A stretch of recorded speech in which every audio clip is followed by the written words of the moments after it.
Marcus Hale, born into poverty, raised in the shadows of crime, and feared by anyone who dared cross him.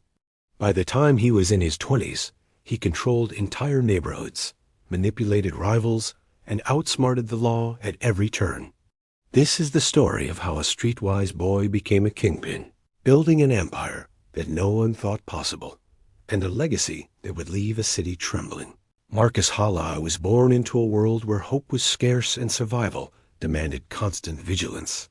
The neighborhood he grew up in was a patchwork of crumbling buildings, narrow alleyways, and crowded streets where life often felt like a battle.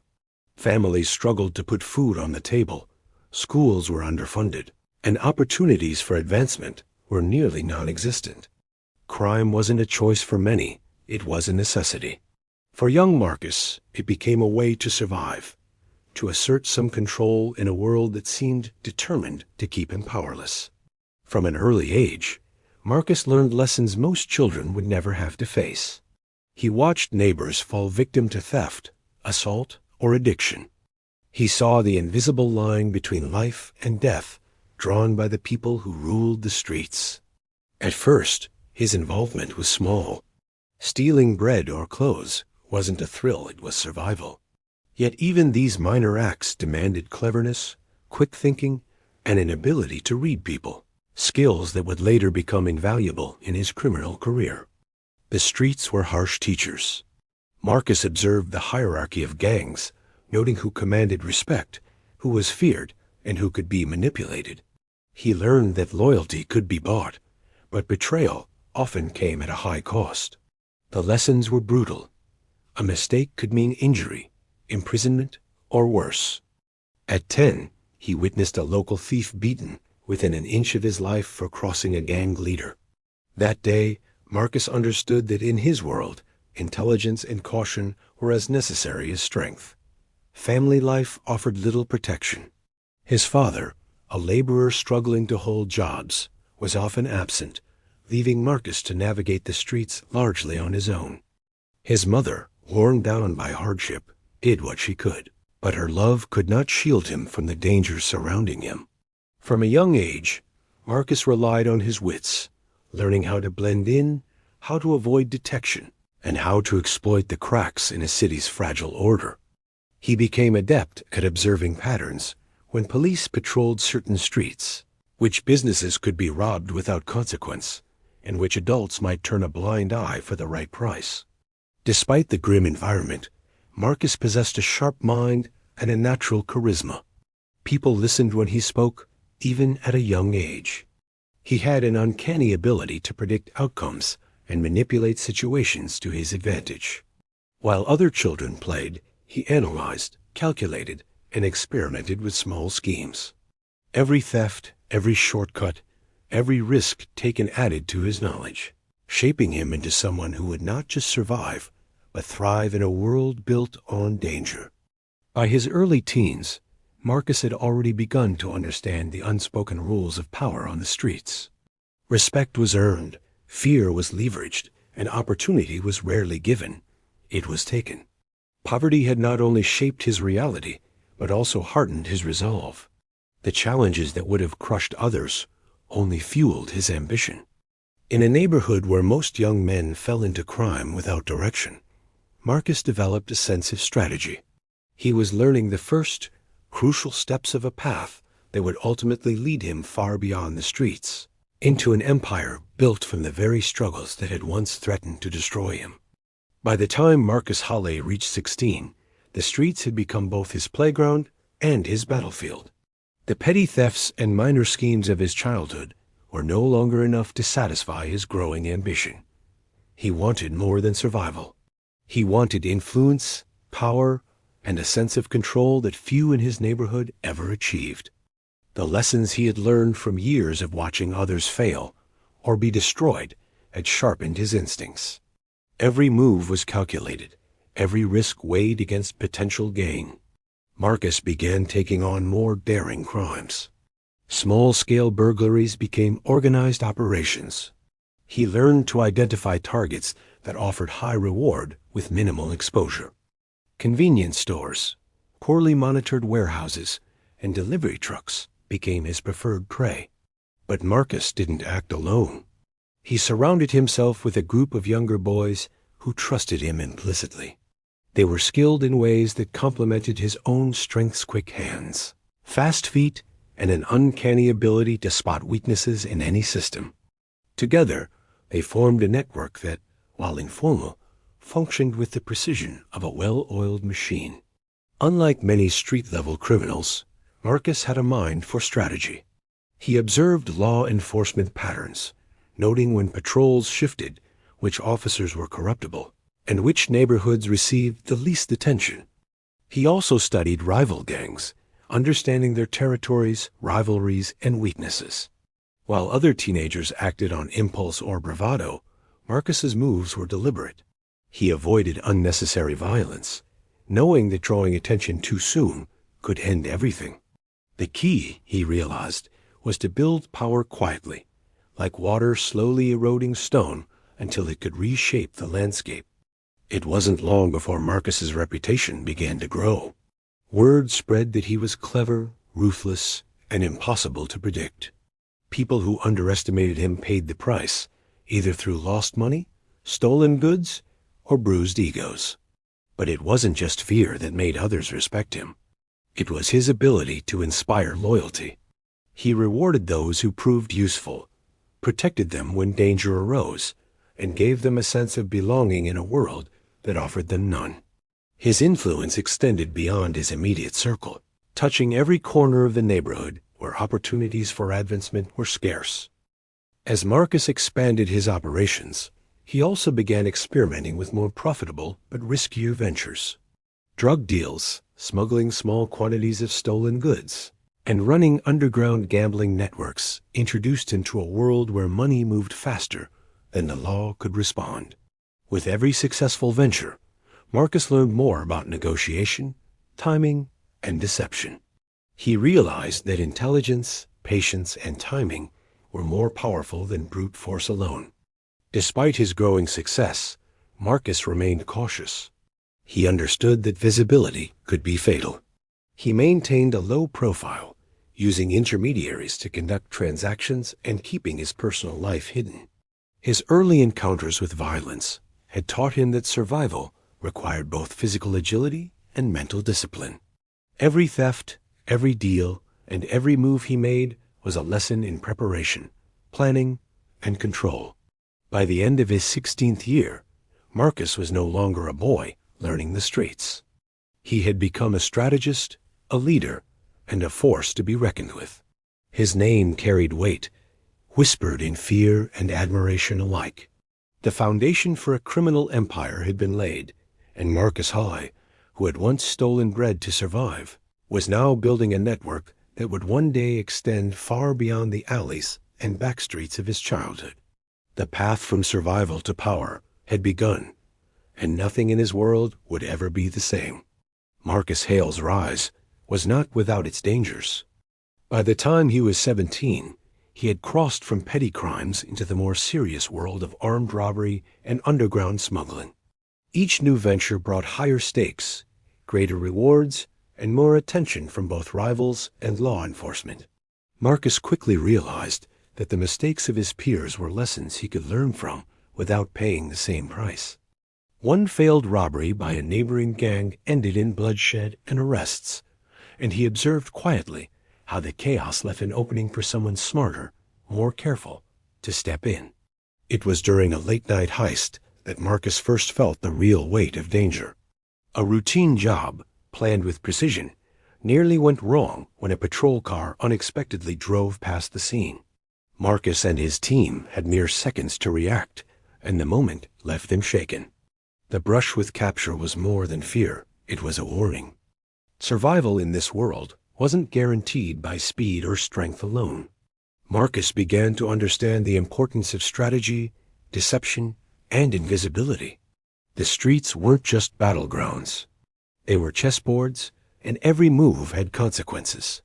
This near disaster changed Marcus's approach to crime forever. He started using proxies for the riskiest operations, keeping himself at a distance from any activity that could directly link him to the law.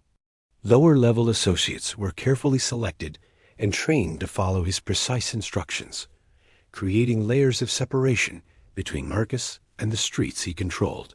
His leadership became less about personal action and more about command, with him orchestrating the moves while remaining unseen. He learned to see opportunities in chaos, to exploit rival mistakes, and to anticipate the response of both enemies and authorities. Marcus also began diversifying his operations. Street-level thefts and robberies could only yield so much. He moved into smuggling stolen goods across city lines, setting up covert supply chains that funneled money and merchandise in ways law enforcement struggled to track. Underground gambling dens offered both profit and influence, creating connections with local officials, businessmen, and even other criminals who recognized the advantage of aligning with someone as calculating as Marcus. Each successful venture not only increased his wealth, but expanded his network of loyalty and fear. Rival gangs soon realized Marcus was no ordinary teen playing at crime. His careful planning, patience, and unpredictable moves earned him a reputation for cunning. He avoided unnecessary violence unless it was strategic, understanding that the wrong act of brutality could unite rivals against him. Yet, he also demonstrated that betrayal or interference would be met with swift, calculated consequences. Marcus was no longer just surviving the streets. He was beginning to manipulate them, bending the chaotic environment to his advantage. Even with growing power, Marcus never ignored the lessons of caution. Each heist, each deal, was planned with contingencies. Surveillance, police patterns, and potential informants were meticulously studied. By understanding the weaknesses of those around him, Marcus ensured that danger never caught him unprepared. Every narrow escape strengthened his confidence and sharpened his instincts, creating a combination of audacity and precision that few could match. By the end of this phase in his life, Marcus had transformed from a daring street thief into a strategist capable of orchestrating complex operations. The close encounters with law enforcement, rival gangs, and unexpected events had taught him the value of patience, secrecy, and foresight.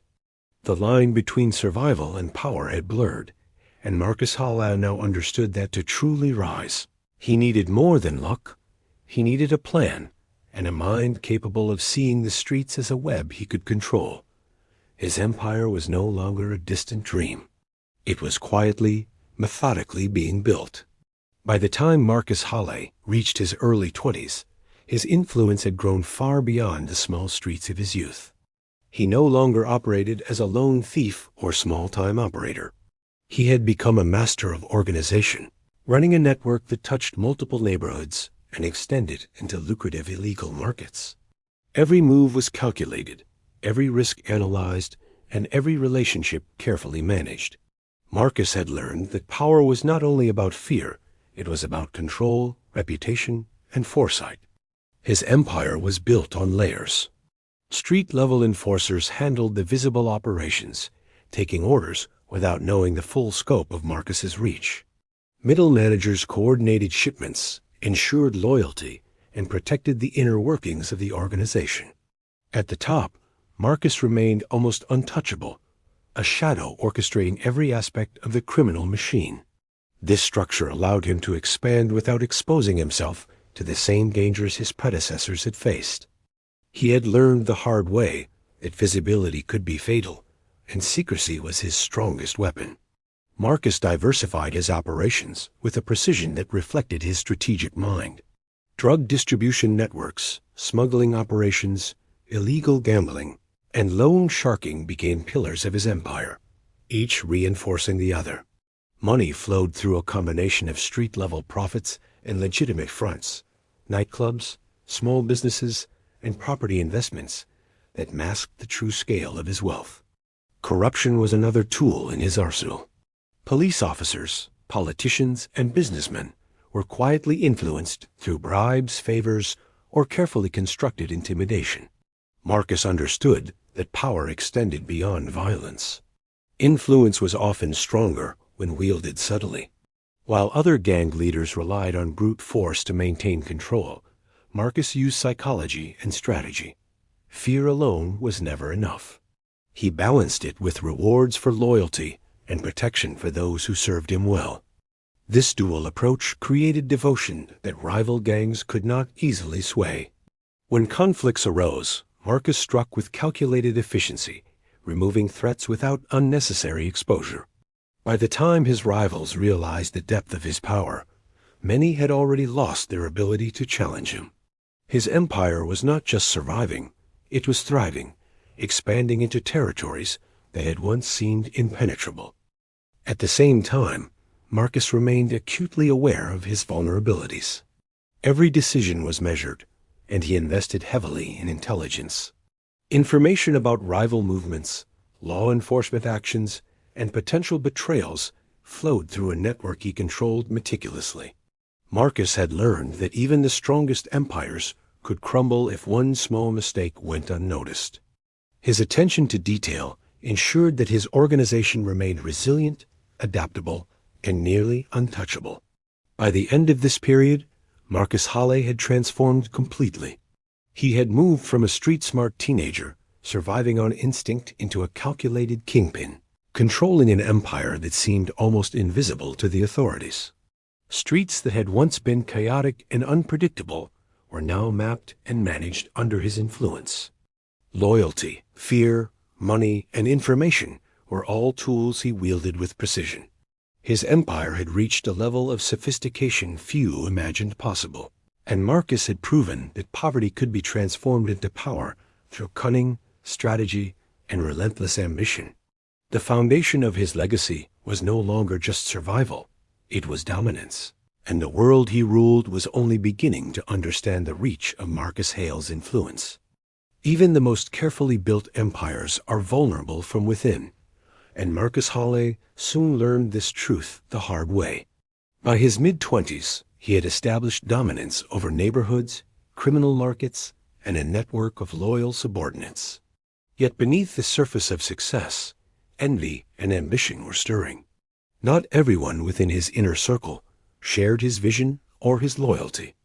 Some resented the distance he kept, the layers of secrecy, or the authority he wielded without question. Others saw opportunity in his absence, believing they could claim a piece of the empire for themselves if the chance arose. The first signs of betrayal were subtle. Small shipments disappeared, instructions were ignored, and deals that should have gone smoothly were sabotaged. At first, Marcus suspected chance or incompetence, but patterns quickly emerged. One of his most trusted lieutenants, a man who had been with him since his early operations, was quietly feeding information to law enforcement.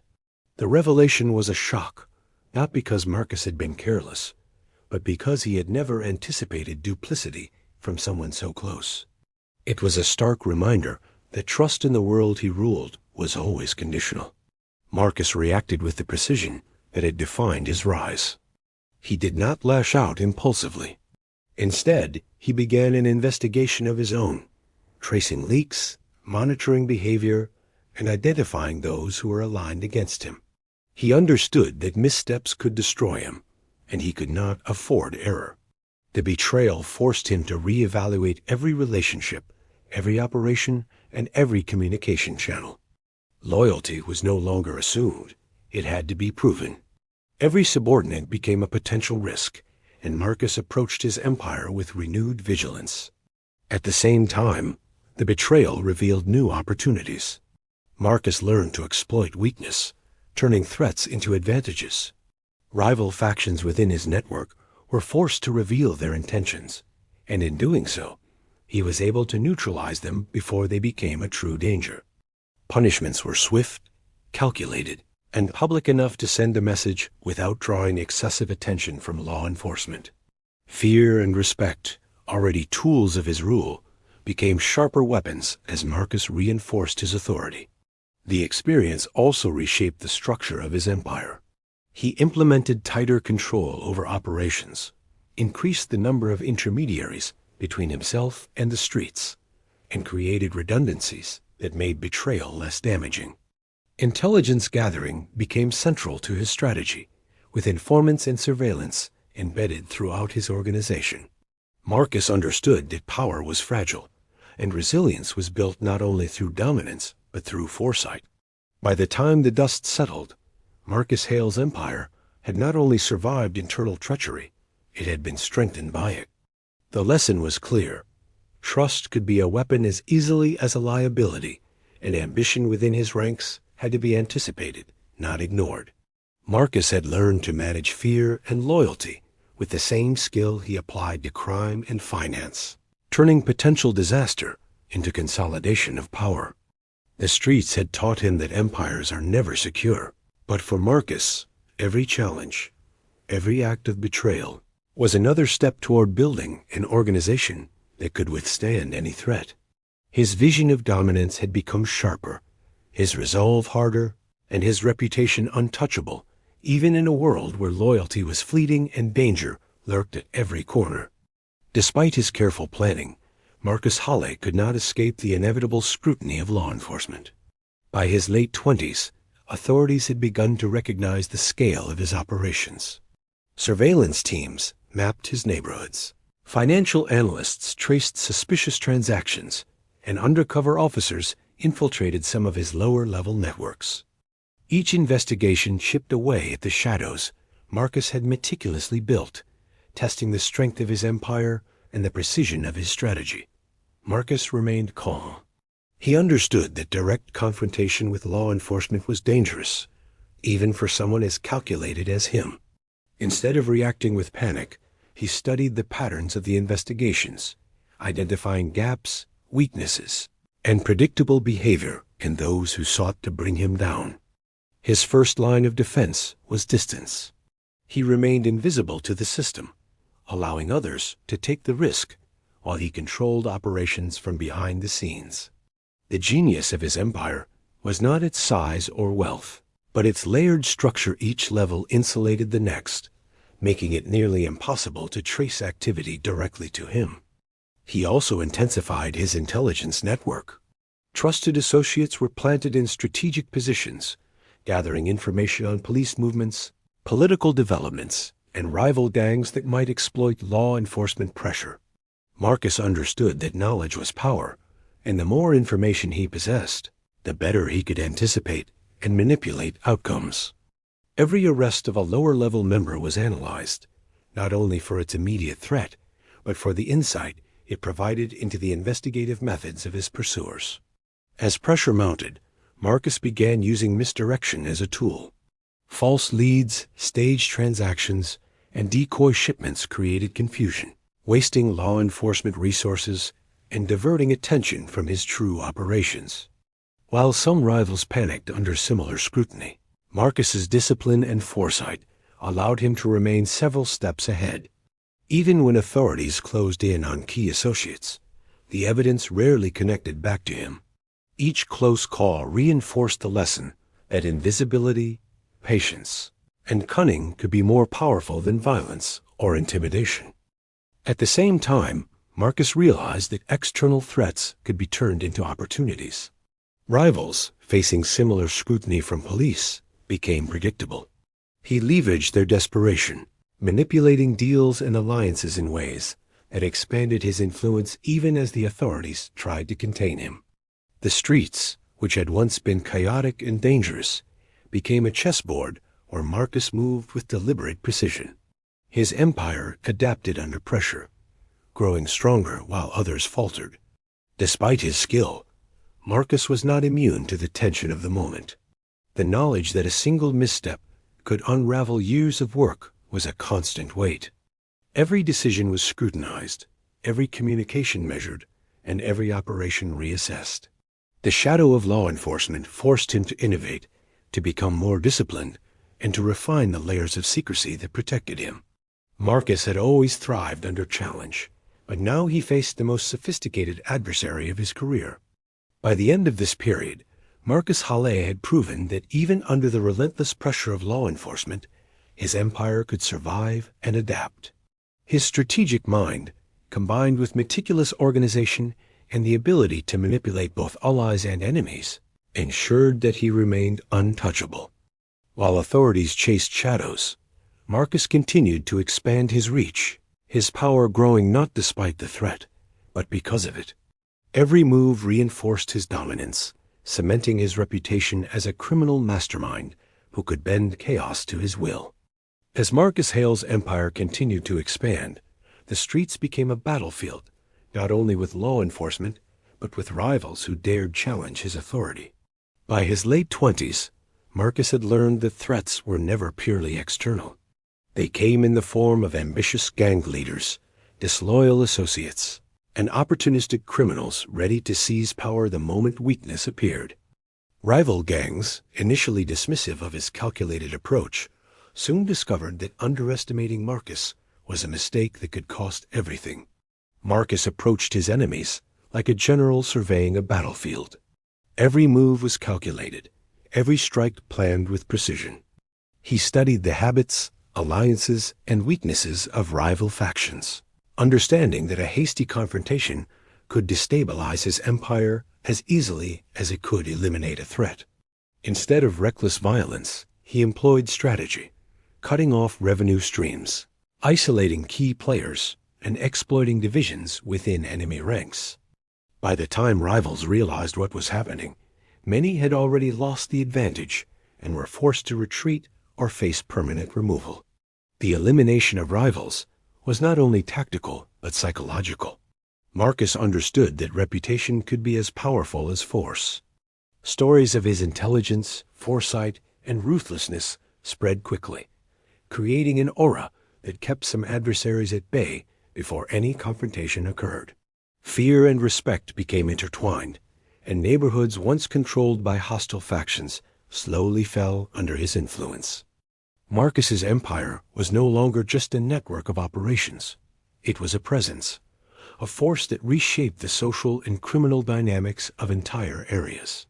Strategically, Marcus also took advantage of law enforcement pressure on rivals.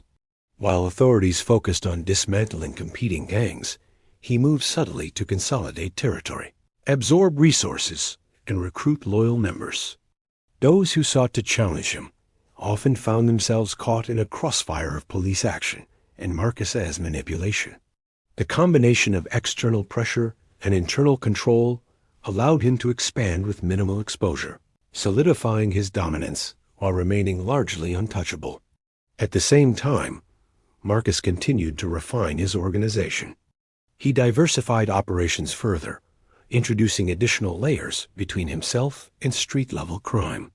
Corrupt officials and business fronts provided additional insulation, and information networks ensured he remained aware of every potential threat. Loyalty became a currency more valuable than money. Those who proved indispensable were rewarded, while those whose allegiance was uncertain were quietly removed or marginalized. The result was a more disciplined, resilient, and far-reaching criminal machine. By now, Marcus's reputation extended beyond his city. Rival gang leaders in neighboring areas recognized his reach and cunning, often choosing negotiation over conflict. Even with growing power, he remained vigilant, knowing that empires built on crime were inherently unstable. Each victory reinforced his dominance, but also reminded him of the constant risk of betrayal, surveillance, and the unpredictable nature of the streets. By the end of this phase, Marcus Hale had transformed from a clever street thief into a figure of near-mythical influence. Rival gangs were dismantled or absorbed, territories had shifted under his control, and his organization was stronger than ever. The streets, once chaotic and ungoverned, now reflected his vision and discipline. Marcus's empire was no longer merely surviving or reacting. It was proactive, resilient, and almost untouchable. He had achieved a level of power that few had imagined possible, proving that strategy, patience, and ruthless intelligence could outmatch both brute force and luck.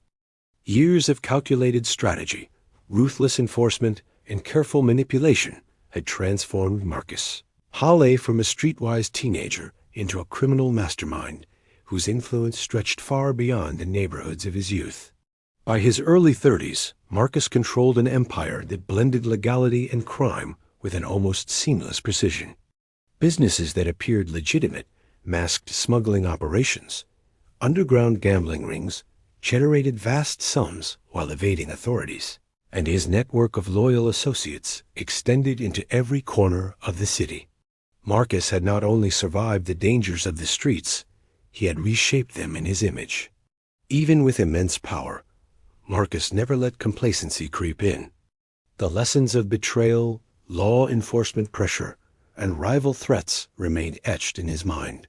Every operation was executed with meticulous planning, every subordinate's loyalty constantly assessed, and every potential vulnerability analyzed. He understood that in the criminal world, an empire could be destroyed by a single misstep, a single disloyalty, or a single exposure. His success had not been built on chance, but on relentless calculation, patience, and the ability to predict human behavior with uncanny accuracy. Marcus also recognized the importance of perception. To the public and many within his own organization, he was untouchable, a shadowy figure whose presence was felt but rarely seen. The fear and respect he commanded became a form of control as powerful as any weapon. Rivals avoided confrontation, officials hesitated to act, and loyal members served with devotion, understanding that defiance carried consequences far beyond physical harm.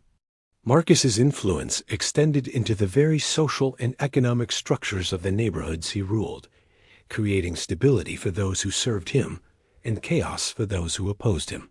At the same time, Marcus had begun to think beyond the immediate gains of crime. Real estate, nightlife, and legitimate businesses offered cover for his wealth, while also providing avenues for long-term influence. Every investment was strategic, creating legal buffers that insulated him from scrutiny while expanding his reach. By blending legitimate and illicit operations, he created a system almost impossible to unravel. Marcus had become more than a gang leader. He was a force capable of shaping entire communities according to his interests. Yet, even at the peak of his power, there was an awareness that empires built on crime were inherently unstable. Law enforcement, rivals, betrayal, and chance remained constant threats. Marcus's careful planning and control had allowed him to endure where others fell, but the tension never fully dissipated. Every day required vigilance. Every decision carried weight, and the understanding that one miscalculation could undo decades of effort lingered in his mind. The streets had taught him that ultimate power was never absolute, only managed. By the end of his rise, Marcus Hale had left a legacy few could rival. He had transformed from a hungry, streetwise boy into a criminal strategist whose empire demonstrated the power of intelligence, patience, and calculated ruthlessness. The streets he once navigated as a child had become a testament to his vision and control. Marcus had proven that poverty could be turned into power, survival into dominance, and strategy into an empire. Yet beneath the triumph, a shadow remained, a reminder that even the most untouchable figures in the criminal world must eventually face the consequences of the life they have chosen. His story, one of ambition, cunning, and relentless drive, was a blueprint of both awe and warning for anyone daring enough to follow a similar path.